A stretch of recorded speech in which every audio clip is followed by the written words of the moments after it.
So what I use for my Palamino midge is some chartreuse. There it is. Magic Dub, or I use caddis green. One of those two colors would work just fine. This is number 18 again? Yeah, 18. You could tie this even smaller. I do tie some in 20 and 22, but I don't use this 24.99 SP hook for it because they don't make 20 or 22s in that hook yet. They only go down to 18s. And the thread I'm using is actually cream colored thread, UTC. It's got some color to it, but not a whole lot. It's kind of midgy and buggy looking. I'm just going to tie it in up at the head.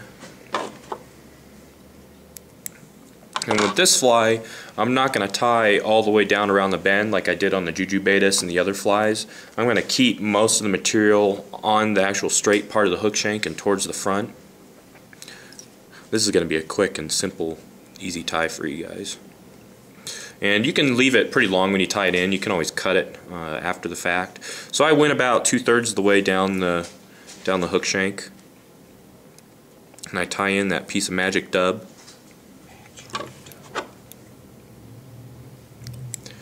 Trim off the tag end. Now I'm going to take some floor fiber, same stuff I was using for the Jujubatus, and I think they call this color shrimp, but it looks exactly like the thread color that I'm using. And what this is going to do is just add a little bit of flash to this fly. And I think a lot of times these weirdo flies that I tie work so well because the fish just haven't, it looks a lot like things they've seen before, like a Palamino midge, but it's in a completely different color and looks a little different. I think sometimes that's what it takes to catch fish at Deckers on tough days. And I tie in that clump of floor fiber facing backwards.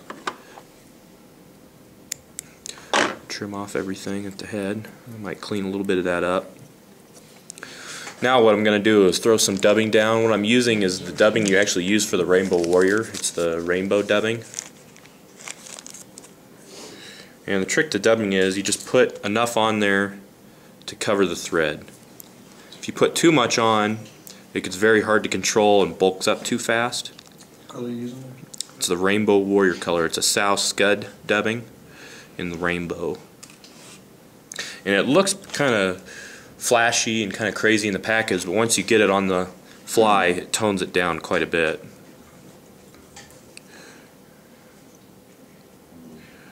Now I'm just going to try to get the roundest possible head I can get. A lot like you would on a Black Beauty or another style midge, and I do that by doing figure X's. You can kind of see how I'm going, kind of figure Xing it. If you just start piling it onto the hook just one way, it'll just start falling off and going all kinds of ways. You really have to figure X it to figure eight it to get it to ball up. And what I'm going to try to do is build up a little bit more of a ball than I think I'll need, because once I pull that floor fiber over the top of it, it'll actually kind of compress that dubbing ball a little bit, so I'll make it just a little bit bigger than I think I'll need. So I mean, right there looks good to me, but once I pull that over, it'll make it smaller, so I just add a little more, make it a little bigger, and I bring my thread to the front of the eye there.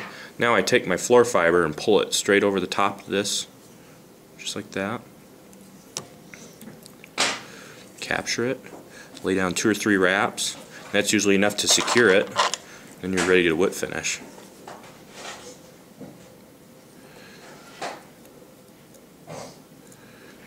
Sometimes this floor fiber, it's easier to trim it before you whip finish because it gets stuck in your whip finisher.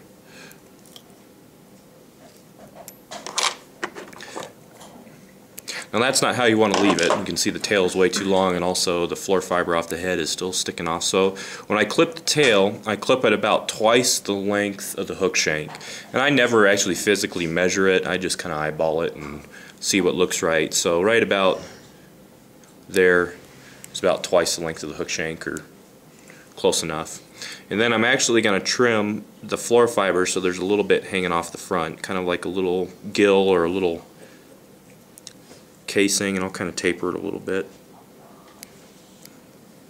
just like that. And you'll take a lighter, and a lot of guys will just barely hit the tip of that to kind of taper it a little bit. I didn't have a lighter laying around. I must have forgot it at home, so we'll just leave it at that. And that's my take on a wild and crazy Palamino midge that works really good at Deckers. And I think they eat it for a caddis because of that green color, but who knows? And that catches fish. Oh yeah. What do you mean, does that catch fish? You guys became the crap and stuff I've been coming up with. You're like me. You're hot on chartreuse too. I mean, No more crap than you.